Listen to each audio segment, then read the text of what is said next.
18 horas em ponto, estamos recebendo aqui nos estúdios da Rádio Cidade o juiz titular da comarca de Itapema, Marcelo Trevisan Tambozzi, que vai conversar um pouco com você, ouvinte da Rádio 10 do Litoral. Temos mudanças na Justiça Eleitoral aqui em Itapema, vamos falar um pouco também da vara criminal. Doutor Marcelo, seja muito bem-vindo, bom dia, tudo bem? Bom dia, obrigado professor, bom dia Flávio. Bom dia. Obrigado aos ouvintes, bom dia.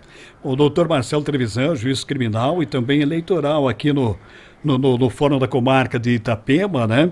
E claro que são áreas aí de muita movimentação, né, doutor Marcelo? Principalmente quando se fala de área criminal. Já vamos falar do eleitoral, que tem algumas mudanças em sessões, né?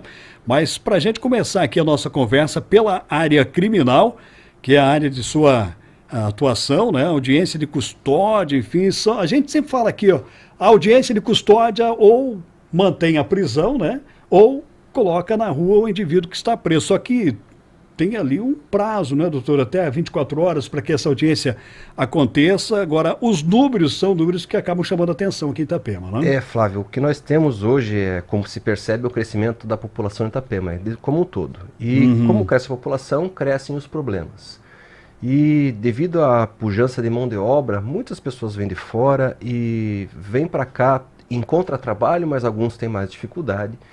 E nós temos uma migração muito grande, especialmente do Nordeste.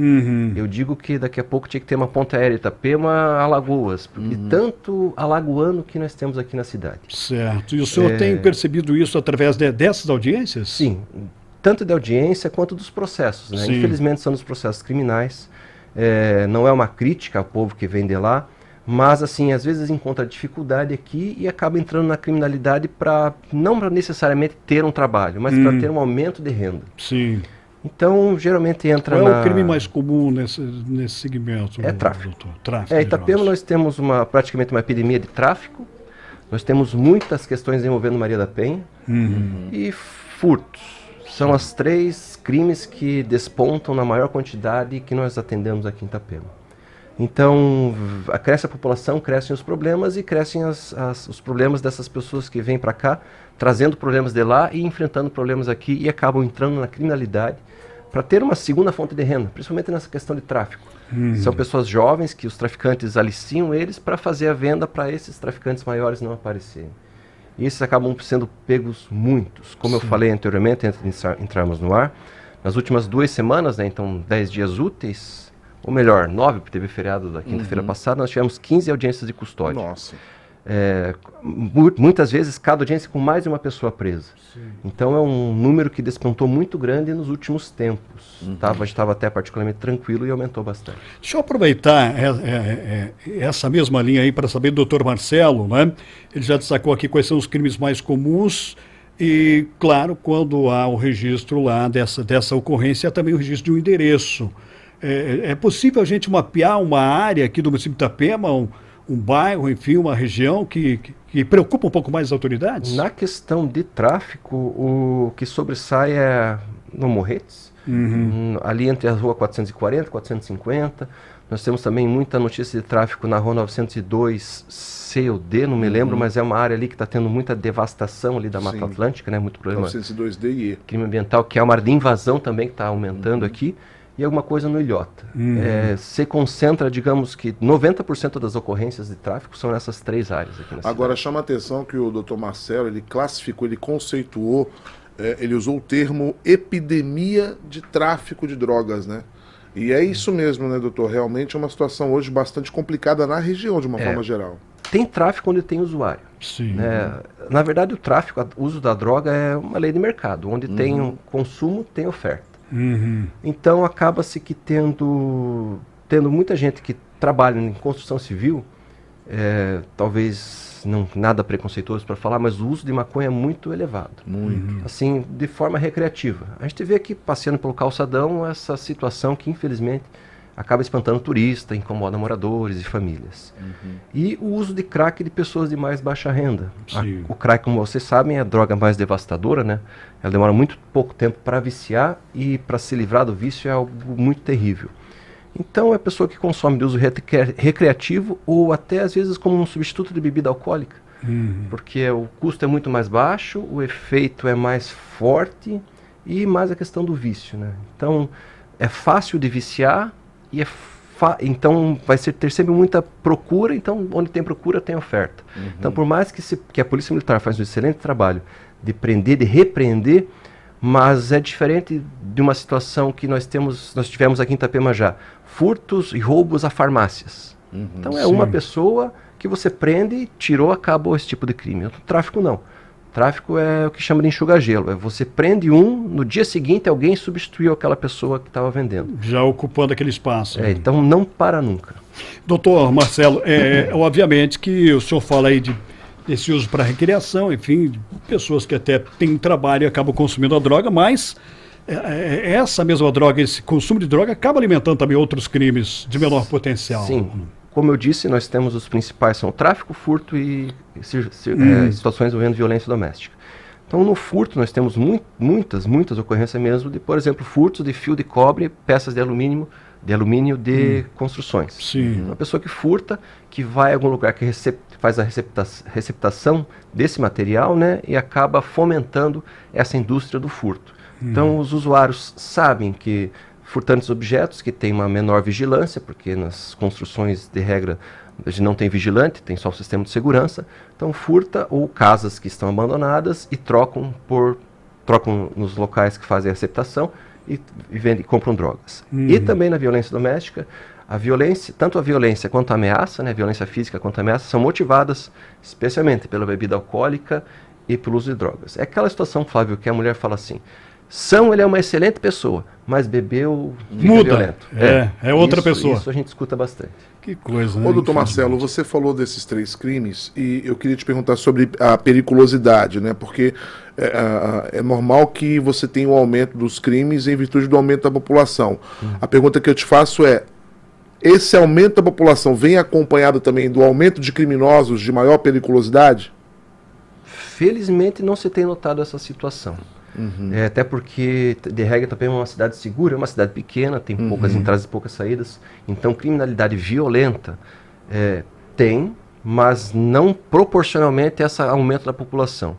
Eu digo que nós temos, em média, aqui, daqueles furtos a residências que fazem vítimas, trancam no banheiro, talvez uns 3 a 4 por ano. Então, isso se deve à eficiência da polícia de fazer a repreensão, à facilidade da cidade de retenção, de acompanhamento de uma situação dessas. Então, tem muitos criminosos que disso vêm de fora, praticam os crimes aqui e saem. Alguém local daqui, claro, tem, mas é um número bastante pequeno. Esses criminosos que vêm de fora, doutor Marcelo, eles teriam ligação com algum criminoso daqui, que de repente o cara conhece, dá a letra e acaba trazendo um comparsa de outro município para cometer o crime aqui? Não temos essa informação precisa, mas o que a gente vê é tanto essa divulgação de Itapema como a cidade de maior valorização imobiliária no Brasil. Muitas pessoas se mudando para cá, prédios de alto nível, de alto valor, então atrai uma população de grande renda, então os grandes assaltantes vêm atrás de onde tem grandes resultados. Por isso que vem para cá. Não necessariamente que uma pessoa, a gente chama de apontador, né? Ela vai naquela casa que tem possibilidade de furtar. De roubar, enfim. Sim. Mas é mais devido a esse alto nível de pessoas, e não necessariamente alguém daqui vinculado a pessoas de fora. A gente observa também que o número de crimes contra a vida, homicídio principalmente, é um número que teve uma diminuição significativa aqui em Itapema nos últimos anos. Um tempo atrás aí era assustador. Não só Itapema, Balneário Camboriú também. Sim. Em Camboriú teve um ano lá que foram registrados quase 90 homicídios, né? Aqui em Itapema também tivemos números bem assustadores e esse número diminuiu significativamente. Flávio, no ano de 2020, foi o primeiro ano da pandemia, né, nós tivemos 22 homicídios. Só perdemos em números absolutos para Joinville, que lá tem uma população 10 vezes maior que a nossa. Então, isso demandou muita atividade das forças de segurança pública. Na época, o setor de investigação da Polícia Civil, comandado pelo delegado Diogo, fez um excelente trabalho. Salvo engano, desses 22 homicídios, 20 acabaram desvendados com as pessoas presas. Ainda estamos fazendo júri desses casos, porque pela pandemia nós tivemos um período de repreensão, não poderíamos fazer os júris. Ficaram represados ali, né? Isso, né? represados. Até semana retrasada nós fizemos mais um, envolvendo um homicídio ocorrido em 2018. Mas felizmente deu uma diminuída. Temos aí, talvez, crimes contra a vida que são levados a julgamento, talvez uns 5 desse ano, 5 a 6. Mas felizmente diminuímos. Mas em 2020 foi um ano assim excepcional. E não era, por exemplo, a briga de facção, alguma coisa específica que levasse a uma justificação. Eram casos envolvendo violência doméstica, briga de pessoas conhecidas, brigas de saída de balada, apesar de ser proibido na época, mas teve de tudo. O senhor falou de facção e para a gente, já temos que entrar daqui a pouquinho no eleitoral aqui, mas para a gente concluir essa primeira pauta aqui da nossa entrevista, doutor Marcelo Trevisan, o senhor tem conhecimento de facções criminosas agindo em Itapema ou nós não temos esse problema aqui no município? Flávio, nós temos sim, e talvez não se possa dizer em que município não haja esse tipo de envolvimento. Nós temos aqui a facção que comanda, que é onde tem a maior quantidade, que é o PGC, o Primeiro Grupo Catarinense. Então, ele praticamente domina a cidade. Nós temos aqui, já tivemos episódios de homicídios quando vêm pessoas de outra facção que são rivais. A facção são como, digamos assim, elas se unem algumas, por exemplo, o PGC é ligado ao Comando Vermelho do Rio de Janeiro.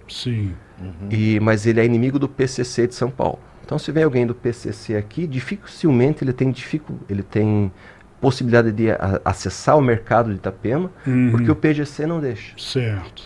Sabe aquela situação, o inimigo do meu inimigo é o meu amigo? Então, praticamente o PCC, que é um grupo muito perigoso, tem muita dificuldade de entrar no estado de Santa Catarina por conta da outra facção que combate eles.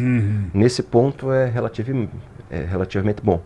Mas em Itapema nós temos muita atividade do PGC, que praticamente comanda o tráfico. Hoje em dia... É a principal atividade aqui. Eu sou um forasteiro e quero aqui vender drogas. Não, só se a facção autorizar. Você chegar lá, você está vendendo, já chegou em, para aqui, senão a pena lá é a morte, né? Então isso se respeita. Aquela situação, a dívida de tráfico, ou você paga com dinheiro, ou você paga com a vida. Então, infelizmente, temos muito... E a polícia está sempre combatendo, mas a facção, ela meio que seduz o jovem naquela visão de pertencimento a alguém, a uma entidade superior, a pessoa sem falta de condição financeira, com dificuldade de ingressar no mercado do trabalho, vê aquele fascínio, digamos assim, são pessoas poderosas na criminalidade. Acaba se fascinando e entra nesse mundo, mas ela tem que pagar promessas, né? Pagar missões e muitos caem no nosso presídio. Você vê, eu lembrei agora do meu tempo de repórter policial, viu, Reoli? E a gente ouvia muito isso que o doutor Marcelo acabou de relatar aqui. Por exemplo, traficante, se você ficar devendo R$1 para ele de droga, esse R$1 custa a tua vida se você não pagar. Agora também ele tem um outro lado, que se ele fizer uma doação, por exemplo, de um medicamento, que fazem muito assistencialismo também em comunidades mais carentes, né? É uma prática do traficante, até para que não venham muitas autoridades ali naquela região, se for de alimentos, for uma necessidade para uma família que realmente está precisando, está tudo bem. Agora, por R$1 de droga, se você ficar devendo, com certeza, se não pagar, vai perder a vida. E aí é que o bicho pega. Doutor Marcelo Trevisan, o senhor é, além de juiz criminal, também juiz eleitoral aqui da comarca do município de Itapema e tem algumas mudanças, né? Eu gostaria que o senhor falasse dessas modificações de sessões, né, para que o nosso ouvinte, o eleitor aqui de Itapema, possa já começar a ficar informado a respeito dessas mudanças por aqui. Certo, Flávio, professor. Bom, eu estive aqui, na última vez que estive aqui foi justamente no primeiro turno das eleições, no segundo acabei falando só pelo telefone. Mas... tanto em Itapema quanto na maior parte do Brasil, a gente viu um certo caos no primeiro turno das eleições gerais do ano passado, que votava para 5 cargos, né? Presidente, governador, deputado federal, deputado estadual e senador.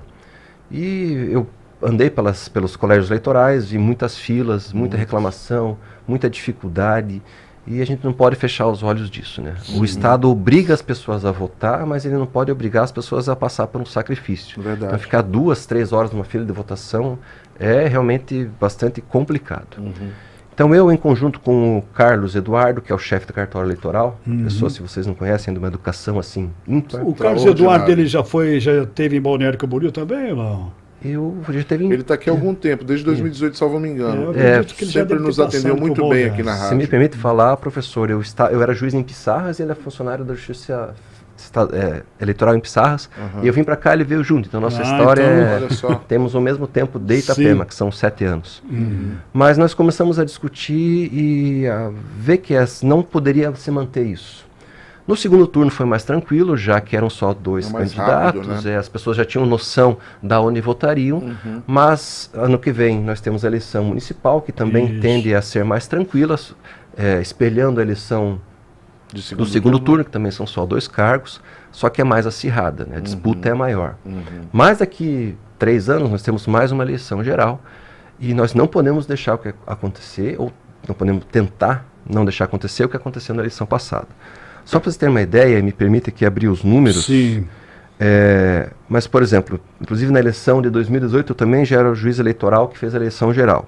Nós tínhamos 41.581 eleitores. Sim. Na eleição do ano passado, ou seja, 4 anos, subiu para 50.477. Então nós tivemos um incremento de quase 9.000 eleitores. Todos aptos a votar. Isso, eleitores. Ah. Então nós tivemos 9.000 pessoas a mais de uma eleição nacional para outra. Sim. Como eu disse no começo, esperando o crescimento da cidade. Sim. Qual que é a proporção que nós vamos ter daqui mais 3 anos? E sabemos nós que a eleição nacional não tem tanta campanha para transferência de título, para regularizar a situação das pessoas que residem aqui, quanto na eleição municipal Aí o apelo é mais forte. que vai né? ter esse apelo. Então, qual que vai ser a quantidade de eleitores que nós teremos ano que vem e qual que vai ter a quantidade de eleitores que nós teremos daqui 3 anos? Então, com base nisso, a gente está tentando essas possibilidades. Abrir novos colégios eleitorais, tentamos os públicos, nós temos aqui o Colégio Anitta, mas está em reforma, que é uma excelente opção para meia praia. Sim. Mas os principais problemas que nós constatamos seriam no centro, no Colégio Olegário Bernardes, Sim. que era ali, acho que uma dificuldade porque os corredores eram mais estreitos, não tinha tanta circulação de pessoas. Até no primeiro turno eu encontrei a prefeita lá, já estava talvez há 1 hora na fila, aguardando a sua vez de votação. E então era realmente muito cheio. Então no centro, o que nós fizemos? Primeiro, bloqueamos o Colégio Olegário Bernardes. Então nenhum eleitor mais se cadastra para votar lá. Ah, mas eu moro do lado, minha família vota lá. Eu falei assim, não. Isso foi uma decisão judicial, você não pode aumentar o número de eleitores lá. Então a tendência é começar a diminuir, pelas transferências e pelos falecimentos. Sim. E nós transferimos 3 sessões do Colégio Olegário Bernardes para o Colégio Ângulo, que a sua diretoria, quando foi feito o pedido para abrir ali, foi muito solícita, e gostaria de contribuir para o processo democrático nosso. Centro ali também, né, doutor? Isso. Então 3 sessões eleitorais do Olegário vão sair de lá e vão para o Ângulo, que são a 121, a 169 e a 264. Então os eleitores dessas sessões, não tem como nós notificarmos um a um, mas quem estiver escutando e se puder conferir no seu título, se for dessas 3 sessões, a 121, a 169 e a 264, passaram a votar no Colégio Ângulo. Certo. E para os novos eleitores do centro, vão também ser direcionados ao Colégio Ângulo. Daí as próximas sessões vai abrir conforme a demanda. No Morretes. Esse encaminhamento já é feito pelo próprio cartório eleitoral, né, doutor? Quando Sim. a pessoa vai fazer uma mudança de endereço, o cadastramento lá já é feito encaminhamento. Sim, ela lá, dá né? o seu endereço, a gente vê o local de votação mais próximo. No centro tem o Olegário, mas então vai ser direcionado para o Ângulo. O Olegário está bloqueado. Certo. Então a tendência é diminuir. Diminuir. Aqui no Morretes, o Bento Eloy Garcia, na 402B, também estava muito cheio. Mas lá, como é mais aberto, não se aglomerava tanto, mas mesmo assim eram filas bastante grandes. Então também bloqueamos o Bento Eloy Garcia, ou seja, nenhum eleitor mais se cadastra lá, mas abrimos novas sessões eleitorais no CEMEI Benta Pereira Florencio, que fica acho que 3 quadras ali na 402C. Bem próximo. Então é bem próximo, então não vai ter essa dificuldade. Não houve transferência de sessões, mas houve bloqueio. Então, como até o Morretes é a área mais populosa de Itapema e a que mais cresce, então não transfere mais para o Bento Eloy, vai ser transferido para o colégio, para o CEMEI Benta. E no centro, devido a dificuldades, e nós achamos colégios particulares para isso, pelas dificuldades que ele apresenta, então nós bloqueamos o Educar, que atualmente é o maior colégio... Na meia praia. Isso, na meia praia. Na meia praia. O maior maior centro de votação, o maior colégio eleitoral de Itapema é o Educar. Bloqueamos ali e nós vamos abrir no CEMEI Universo da Criança, na Rua 220. Então, Educar 230, nós vamos abrir novas sessões no Universo da Criança, na 220. São, a princípio, 3 sessões, cada sessão comporta 400 eleitores, então 1.200 Eleitores, os novos que forem cadastrados agora, né, pedir a transferência para cá, Já vão direto lá da Meia Praia para o Universo da Criança. E quando o Anitta finalizar a reforma dele, daí a tendência é desafogar ou educar se ainda estiver muito cheio e fazer as transferências para o Anitta. Bom, são informações importantes, inclusive eu vou pedir a gentileza para o doutor Marcelo Trevisan depois nos disponibilizar para a gente, para que possamos de vez em quando dar uma reforçada aqui, até para o ouvinte que tem alguma dúvida, né? E, claro, o objetivo principal de todas essas mudanças é oferecer, então, aquilo que o senhor falou no primeiro momento, conforto e um pouco mais de tranquilidade para as pessoas. Agora, muito bacana esse olhar também da Justiça Eleitoral aqui em Itapema, porque a gente acompanhou a eleição de perto, né, Flávio? Nós fizemos a cobertura do dia inteiro das eleições, inclusive com o Osmar na rua, e ele identificava exatamente isso, que Bento Eloy Garcia, Olegário Bernardes e Educar eram os pontos em que o cidadão enfrentava as maiores filas, né? E o Educar ainda tem toda a problemática ali de estacionamento, que é uma rua difícil de estacionar, então foi feita uma fila imensa fora da escola também, então acho que é muito válido por parte do Dr. Marcelo e toda a sua equipe ter esse olhar. E outro registro também, Raul, importante, e agora você lembra aqui do Osmar Neto, e eu lembro que ele relatou a preocupação também da Justiça Eleitoral com relação à acessibilidade, né? Sim. Para que os eleitores possam ter acesso à sua sessão. Inclusive, a Justiça oferecendo a oportunidade para que as pessoas antecipadamente já possam passar essa informação, né? Porque às vezes fez uma transferência de título, há tempos atrás não se precisava ir e comparecer no cartório, mas quando se identifica essa situação, então a gente procura direcionar a pessoa para aquelas locais de votação onde haja menos dificuldade. Então, por exemplo, no Bento Eloy, no Olegário, nós tivemos situação de cadeirantes num segundo piso. Claro que é bastante difícil, até porque naquela aglomeração de pessoas, fazer o transporte da pessoa acabava movimentando muito mais. Então a gente tenta fazer essas adequações. Sim. Nem sempre é possível, mas a gente faz o que o que é viável naquele momento. E claro, tendo essa dificuldade, a pessoa que comparece no cartório eleitoral explica a situação, é feita essa observação para ela e na hora de distribuir as sessões, tentar direcionar para alguma que tenha a maior acessibilidade possível. Doutor Marcelo Trevisan, juiz criminal, juiz eleitoral aqui de Itapema, nós gostaríamos muito de agradecê-lo pela sua vinda aqui ao estúdio da cidade, né, pela gentileza de estar aqui prestando essas informações importantes para o nosso ouvinte. Claro que quando se fala aí de justiça criminal, justiça eleitoral, a gente poderia ficar aqui discorrendo sobre o tema por muito mais tempo. Mas não vai faltar oportunidades futuras aí, eu agradeço por este primeiro momento com a gente aqui. Obrigado, eu fico sempre à disposição. A parte criminal, né, o crime sempre chama atenção, né? Nós temos informações policiais aqui sempre. Diariamente, né? Então, às vezes, o que vocês relatam aqui é o que vai cair para mim no fórum. Uma pessoa presa vai virar uma audiência de custódia. Mas, assim, é interessante saber o que aconteceu, qual que foi o... Às vezes, num homicídio, né, que vai a júri, tem uma comoção maior. O que aconteceu? Às vezes, demora-se anos, às vezes, dentro do mesmo ano, a gente consegue levar para o júri um caso de homicídio. Mas para a sociedade ter essa resposta do que se tem aqui para saber que os crimes que aconteceram estão sendo punidos, estão sendo investigados. E a consequência final, tanto de trabalho de polícia, digamos assim, ou a condenação ou a absolvição. A justiça sendo feita e aplicada. Isso, é o trabalho final da atividade policial e todas as informações policiais, elas terminam no fórum. Exatamente. Aí depois tem mais o cumprimento de pena para quem for condenado, ou se foi absolvido, às vezes o porquê que levou a essa absolvição. É importante as pessoas conhecerem o funcionamento da justiça para terem noção do que elas podem e não podem fazer, das consequências dos seus atos, né? Se me permite falar mais um pouco, pois não. Nós criamos um grupo, nós já tínhamos com a Marlete da Associação Acolher, o grupo da Justiça terapêutica. Certo. E nós criamos agora mais um grupo de justiça restaurativa, com a professora Márcia, que é um convênio da Univale ela esteve aqui, inclusive. Com a prefeitura. Então nós encaminhamos algumas pessoas envolvidas em violência doméstica, alguns homens, né, os agressores, e as falas são muito interessantes. Até teve um rapaz que, ele, se me permite falar mais um pouco, claro, ele era usuário de cocaína, brigou com a mulher, pegou o filho, bateu depois, enfim, fez o diabo. Virou inferno. E aí, aquela situação, muito usuário de cocaína. Então, às vezes assim, você impor uma medida protetiva de apenas não se aproximar é suficiente? Pensei eu que não. Deixei lá 1 mês preso. Sim. Saiu, participou desses grupos e ele mesmo falou assim, olha, eu não tinha noção do que eu estava fazendo.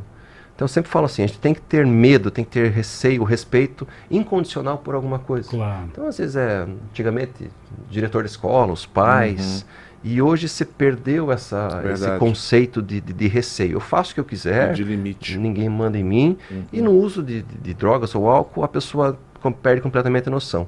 Então tem que ter alguma coisa assim para barrar e fazer a pessoa assim, não, opa, o que estou fazendo na minha vida? E às vezes deixar preso, muita gente fala assim, a prisão não resolve. Eu digo o contrário. Prisão, mas faz refletir, né? Prisão resolve bastante. Faz refletir. Sabe, Flávio, nesse ponto, às vezes a gente deixa preso um tempo e a audiência é realizada um ano depois, e chegam as mulheres e falam assim, que são as vítimas nesse caso, olha, foi a melhor coisa que aconteceu eu ter ficado preso. Parou de beber, parou de usar droga, de fumar, parou de brigar. Então assim, a pessoa leva a refletir o que ela está fazendo na vida dela. Claro.